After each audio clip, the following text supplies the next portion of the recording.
Welcome everybody, I'm here today to talk a little bit about Golf Course 2030 and the projects that STRI is doing as part of that initiative. So what is Golf Course 2030? Well, it is a programme that's been set up by the R&A back in 2018, really to look at the challenges that the golf industry is going to be facing over the next 10 plus years, and how can we as an industry find the solutions to meet those challenges.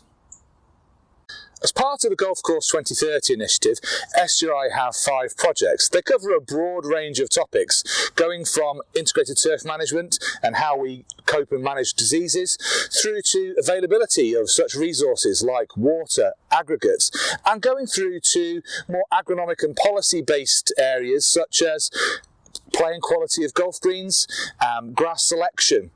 What I want to do in this video is just go through each of those projects and give you guys a brief overview of what's involved and what we're doing. One of the projects that we're working on is all about integrated turf management. So what's that? It's really looking at how we manage turf and turf problems in a holistic sense. And that will cover a whole range of particular issues: disease, pest damage, invasion of non-turf species, weeds into our golf surfaces.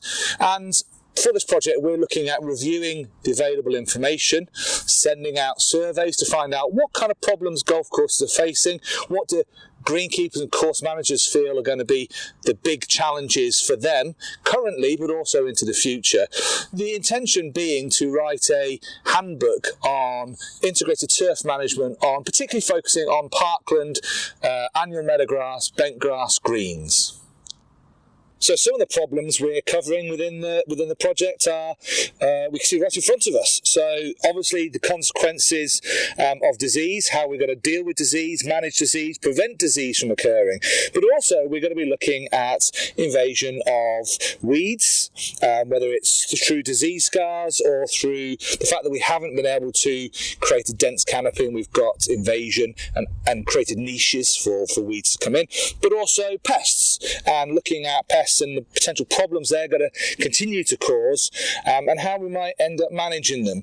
And so, for example, the perennial earthworm and the casts that they leave on the surface, or through to this time of year, for example, crane fly, leather jacket larvae emerging, erupting into daddy longlegs or crane fly. So these are some of the things which we're going to be writing about within the handbook, because they all come down to how we manage the turf to prevent problems from occurring in the first place. Another project that we're doing as part of Golf Course 2030 is focusing on water management, water availability, water scarcity. Why water? Well, water is fundamental to life, and we already have significant challenges with over and under supply, sometimes in the same year, all at once. So how we manage and cope and make golf courses resilient and robust in terms of water is really important. So what are we doing with this project? Well, we're looking at water and its management and breaking it into different sections, looking at what a golf course is using, how a golf course is using water, how we're dealing with excess water, linking that through to management and management solutions, and looking at the challenges that are going to come in the future years. This is all about linking climate change and how that's going to impact rain and water availability, how we're going to look at competition and legislative changes with other water uses, and how can we make sure that the golf industry is made as robust and resilient to shortages and excess water in the coming years. One of the key outcomes of the water project is a portal. This portal is going to be where all the information, spatial and geographic information, as well as case study information, will be presented. So check it out. I think this is going to be a great resource for turf managers, policymakers, legislators to be able to access to give vital information about water, its use on golf courses and management. One of the projects that we're running as part of the Golf Course 2030 initiative is concerning grass selection. It's actually concerning the decision-making process behind grass selection. So it's going to give an overview of the different types of grasses in the cool season, transition zone and warm season. and it's going to help turf managers and non-turf managers with their critical thinking process about which grasses are best suited for their particular situation. So if we look here, we're standing at the moment on an area of a variety of different grass species, and it's quite clear to see that some of these have got more disease than others. And so if we know we are susceptible to certain diseases, we can be thinking strategically, how should we, as part of our ITN program, how can we use the grass species and grass sward composition as a tool to help eliminate or alleviate potential risks and damage associated with disease, for example. And so this is what this guide's all about. It's helping us point folk in the right direction as to where to go and find and how to make that decision on which is the best grass for their particular end usage, whether it's tees, fairways, greens, and all the different areas of the world. So when that book is produced, I hope it'll be really useful for a whole broad spectrum of technical and non-technical people. Another project that we're running as part of the Golf Course 2030 programme is all about playing quality of greens. There's been lots of work over the years looking at different tools, different ways of measuring greens quality. We've been very focused on how the ball interacts with turf, and of course we are. That's a really important set of characteristics on playing quality of a surface. However, as we've been going through this project, we've been also thinking about, well, what's quality? What is the concept of playing quality? And we've come to the conclusion that yes, ball-turf interaction is critically important, but it's not the full picture. Quality is made up of a number of other components as well, some of which may be less obvious on first inspection. So we need to also consider, as well as how that ball interacts and how we measure it, we also need to understand the aesthetic of the green, the architectural layout of the green. We need to understand what quality means to the end user when they're actually playing on that surface. So there's absolutely an element of user interaction. And we also need to, at the same point, think about the sustainability of that golf green and that quality and that level of playability. And is that sustainable? Is that sustainable from an environmental and ecological point of view, but also, just as importantly, is it sustainable from a business point of view?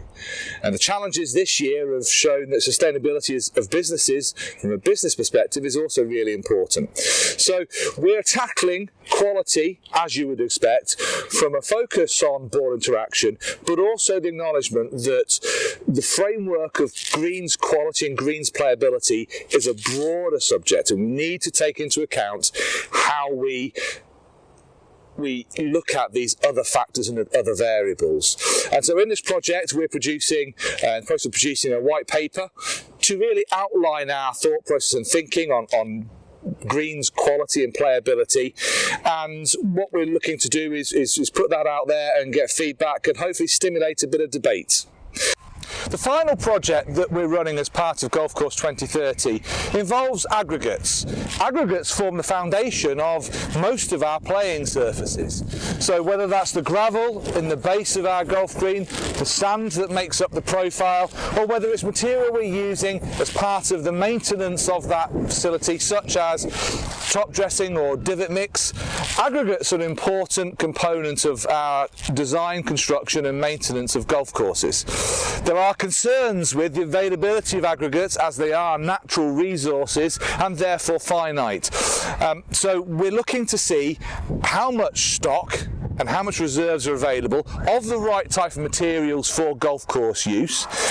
Are we seeing or likely to see in the short, medium or long term shortages of materials, and what can we do about that? Is it because we need to find and exploit different resources? Do we need to look at materials that at the minute we might reject and how we can use those, or novel technologies or techniques to help us recycle and reuse materials which are perfectly viable and valuable when we are doing other types of course maintenance, for example. So this project is a slightly broader scope. It's covering not only the supply and the usage of different types of aggregates on golf courses, it's also dealing with some experimental field trials looking at alternative technologies and solutions if and as and when resources such as aggregates start to peter out.